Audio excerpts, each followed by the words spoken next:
no dia de hoje, meus amigos, nós estamos, tá aí, né, o Divanilton já na nossa tela, né? Para quem não conhece, Divanilton é técnico de geologia. Na Petrobras, onde se apresentou, foi técnico em petróleo. Militou durante muitos anos no movimento sindical, foi presidente dos sindicatos petroleiros do Rio Grande do Norte, membro da Federação Única dos Petroleiros também, e atualmente ainda integra, inclusive, a Federação Sindical Mundial, né? É da direção nacional do Partido Comunista do Brasil e aqui no Rio Grande do Norte preside o Comitê Estadual do PCdoB. Seja bem-vindo, Divanilton. Boa noite, Christian. Boa noite, Aline. Boa noite, Jean. Boa noite a todos os internautas. É com muita alegria que estou aqui nessa largada desse projeto que tenho certeza que será mais um diferencial na política de comunicação alternativa do Rio Grande do Norte. Muito obrigado pelo convite. Ok, Divanilton. Antes de passar a palavra aqui para a nossa bancada, né, para o Jean e para a Aline, eu quero te fazer a seguinte pergunta. Em 2018, o PCdoB ajudou a eleger Fátima Bezerra governadora, indicando também Antenor Roberto, né, um dirigente do nosso partido no Rio Grande do Norte, para vice-governador. Passados aí quase 2 anos e meio, né, que avaliação o partido faz da gestão e como vê também a atuação do vice-governador, Antenor Roberto?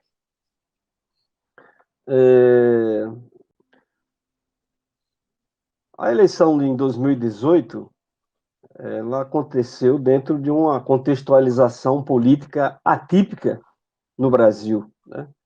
Eu costumo até dizer que o eleitor brasileiro ele teve um surto político provocado por um conjunto de operações, de conspirações políticas, jurídicas agora desnudadas, tecnológicas, que produziu um ambiente contra a política. E isso teve reflexo em todos os estados da federação, inclusive no Rio Grande do Norte. Contudo, a professora Fátima Bezerra tem uma trajetória política impressionante. A primeira governadora de origem popular, né? Professora, presidenta de sindicato, deputada estadual, federal, senadora e governadora. Isso expressa uma sintonia, uma trajetória, né, com a luta política do estado do Rio Grande do Norte. E diante de uma calamidade administrativa, política e fiscal, o povo brasileiro identificou no projeto político liderado por Fátima Antenor Roberto uma oportunidade de recuperar o Rio Grande do Norte.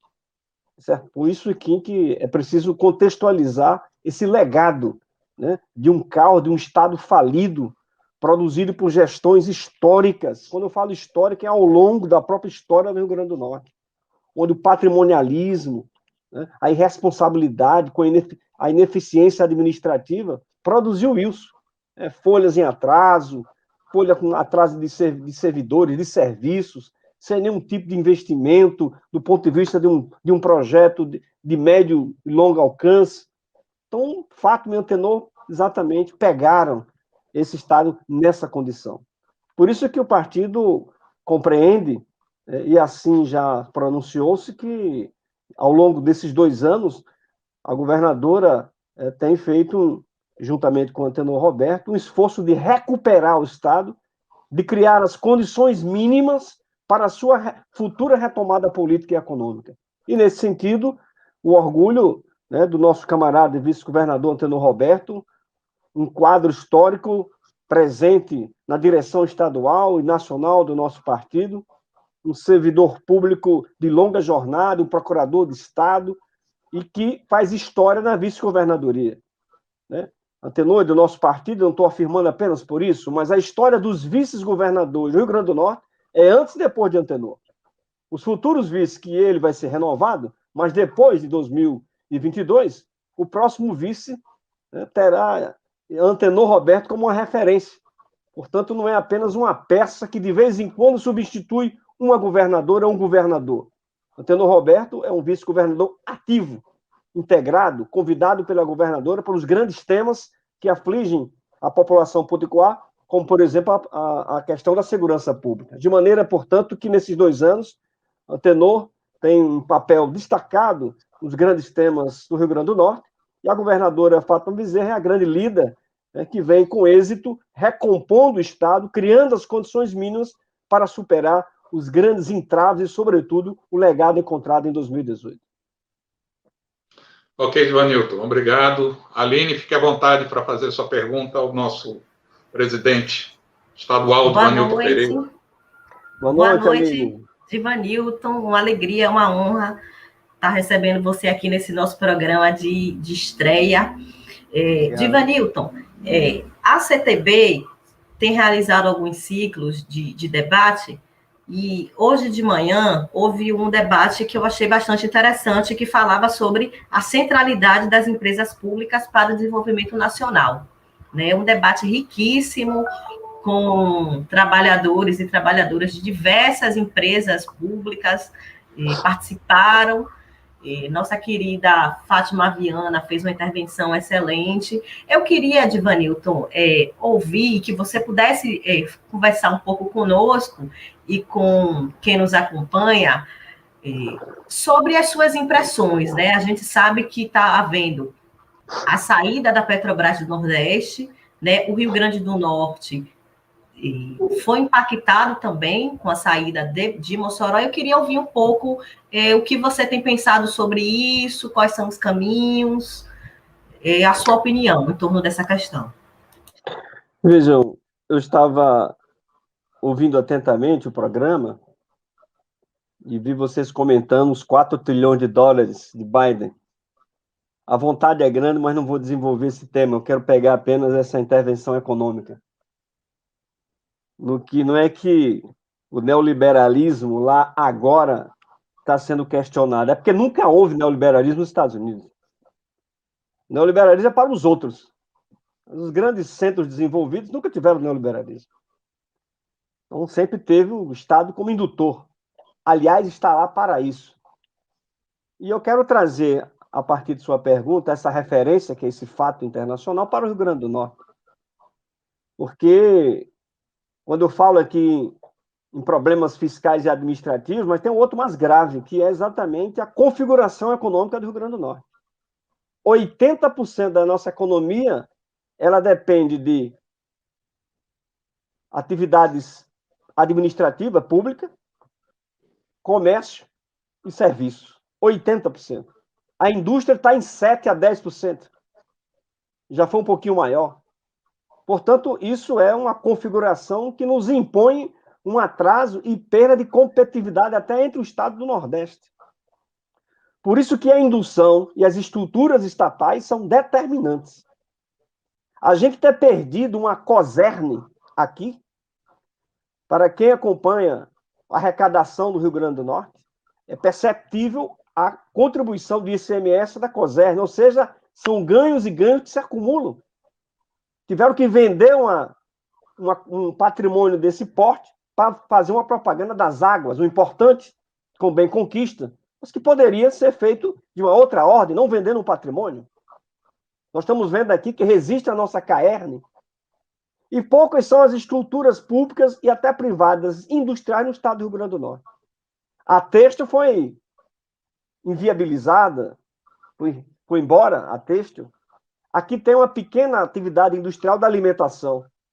E aquela que teria maior contribuição ao PIB potiguar no último período, nas últimas décadas da Petrobras, foi desmobilizada. E o pior é ver segmentos industriais e políticos comemorando que agora sim, as empresas privadas virão e farão a substituição. E, sem sombra de dúvida, o governo Bolsonaro acelerou essas desnacionalizações, mas pouco provável, para ser assim de forma muito tímida, para não dizer que eu não acredito, que esse segmento privado reúna as condições de volume de investimento para substituir a Petrobras. Nenhuma dessas empresas conseguem administrar qualquer variação cambial que hoje o dólar e o petróleo têm. Qualquer variação no preço de dólar inibe e inviabiliza os investimentos privados do setor petróleo do Brasil, no Rio Grande do Norte. Por isso que está aí. A Petrobras foi desmobilizada, mas cadê os grandes investimentos privados?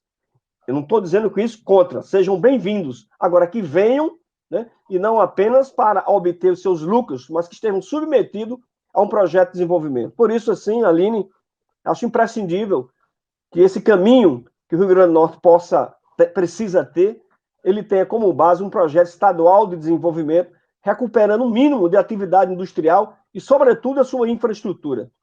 Eu sempre digo, um estado como o nosso, exportador, infelizmente, de bens primários, mas sequer tem um porto, as nossas frutas, o nosso ferro do Seridó precisam ir para Recife, precisam ir para Pernambuco para ser exportado. Um estado que não tem essa condição logística de infraestrutura, de fato, precisa superar esse gargalo para que a gente possa ter um estado que possa atrair capital, mesmo que privado, para o seu desenvolvimento, mas, sobretudo, um projeto que venha a superar esses entraves, sobretudo, da nossa infraestrutura.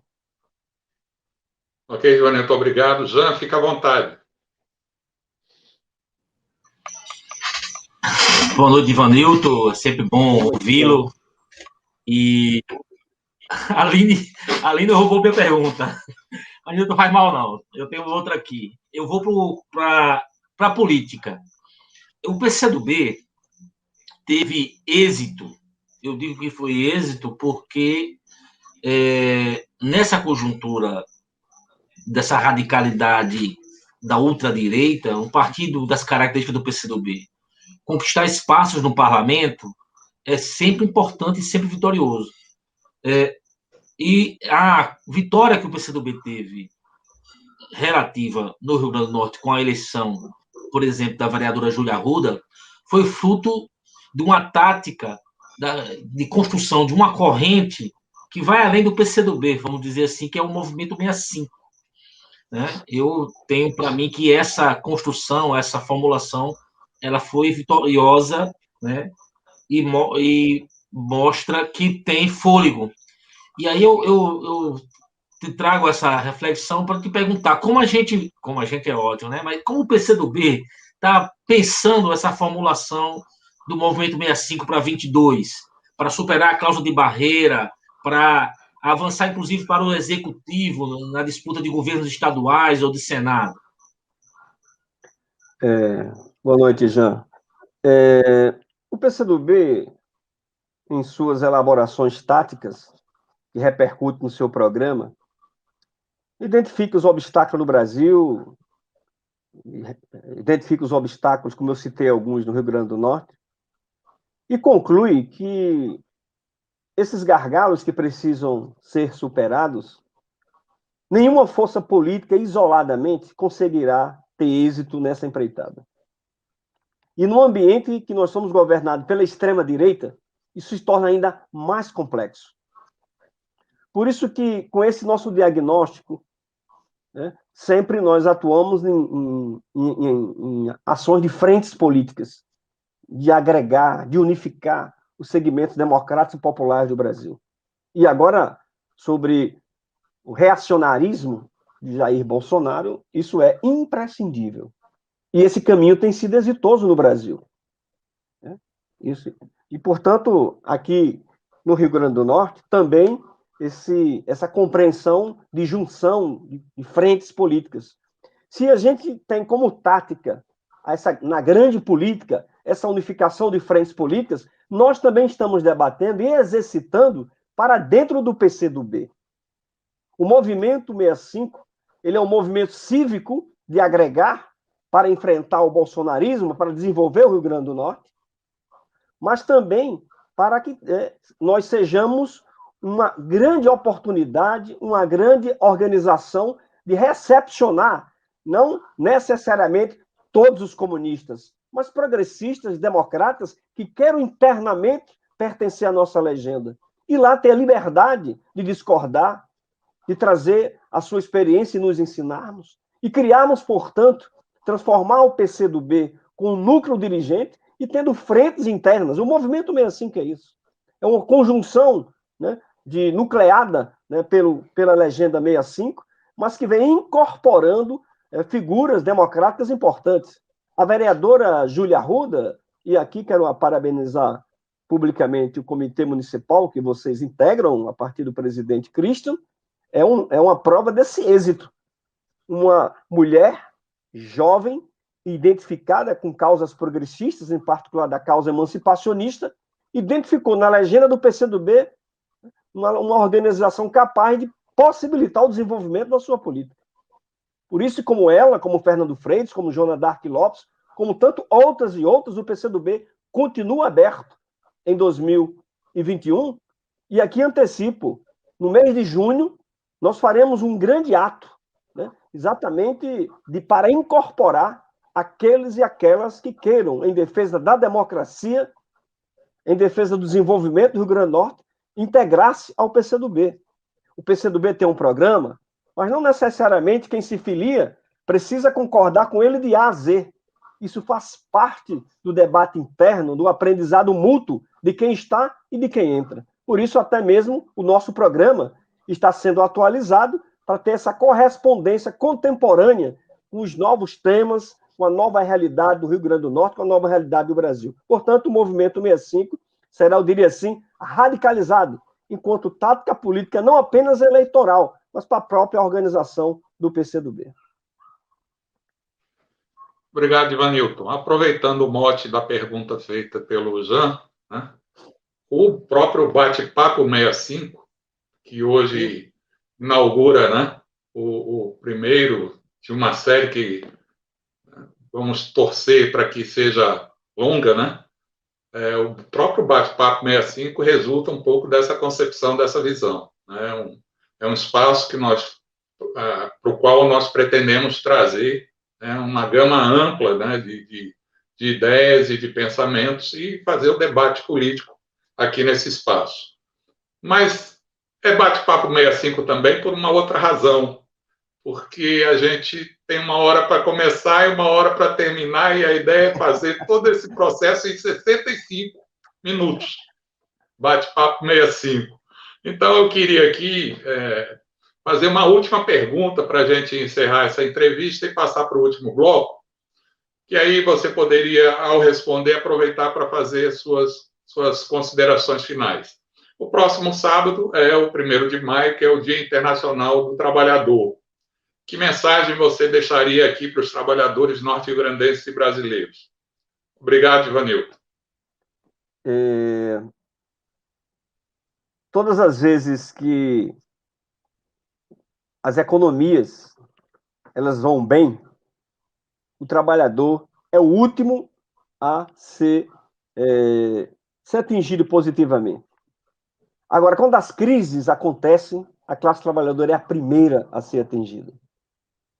Nós temos 78 a 79 milhões de pessoas fora da composição econômica, do mercado de trabalho. 14 milhões de desempregados, dão quase 30 milhões de pessoas subempregadas que querem trabalhar e não podem, com contratos, vão dar 30 milhões. Somados a esse universo que estão fora da força de trabalho, vocês têm o tamanho da crise, onde a subcontratação, a informalidade, a baixa remuneração, a diferenciação salarial entre homens e mulheres, né? Sem falar na desproteção social, que predomina desde as reformas antitrabalhistas, desde Temer, né, continuada de forma intensa por Jair Bolsonaro. Então, eu diria que nesse 1º de maio é uma data histórica importante, que sempre terá, e sobretudo num país como o nosso, a marca da resistência política. O 1º de maio do ano passado já foi sobre tais dificuldades. Mas em 2019, poucos poderiam prever que teria um governo de extrema-direita isolado como está. A gente tinha dificuldade de enxergar alguns até perspectivas.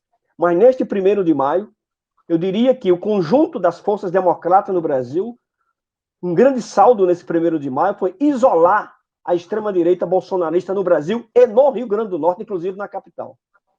Por isso temos esse legado, eu diria assim, a registrar do ponto de vista positivo. Mas a continuidade da luta de valorizar o trabalho continua enquanto palavra de ordem central. Então, assim, neste 1º de maio, o PCdoB está convocando, e tem um fato também muito interessante, que é o 1º de maio nacional, um amplo movimento né, unificando todos, de Fernando Henrique, a Dória, a todos à esquerda, à direita. O ambiente da política vai estar no palanque virtual do 1º de maio. Essa é uma outra grande conquista. Porém, as dificuldades são imensas e creio que a resistência e a unidade da classe trabalhadora, a partir dos seus sindicatos e das suas centrais sindicais, acumularão força suficiente, porque assim, quando as condições sanitárias permitirem, nós vamos ter no Brasil grandes, imensas mobilizações populares. E isso acelerará grandes processos, inclusive de interrupção, sobretudo, em particular, do presidente Bolsonaro. E assim, Christian, eu quero fazer uma saudação toda especial às vítimas, trabalhadores e trabalhadoras do Covid-19, a solidariedade das dores das famílias, como todas as demais vítimas da Covid-19 em nosso estado e nosso país. E eu não poderia encerrar de aqui não só agradecer, mas também me deixar minha opinião de empolgação por estar aqui o comitê da capital do PCdoB com um raciocínio amplo, né, desse programa, desse instrumento de comunicação que não fica apenas na fronteira, aqui na capital, já tem baianos assistindo, isso aqui permite o Estado, o Brasil. Então não tenho dúvida que este programa, que esse projeto aqui, começando hoje, acumulará grande força e será assim uma alternativa, né, popular e democrática para a comunicação, para o debate de ideias que tanto a nossa capital precisa. Por isso, assim, eu encerro a minha participação, agradecendo e, ao mesmo tempo, parabenizando, ficando à disposição para outras oportunidades. Todo sucesso, vida longa ao Bate-Papo 65. Obrigado, Ivanilton. Esse, sem dúvida, é o nosso propósito.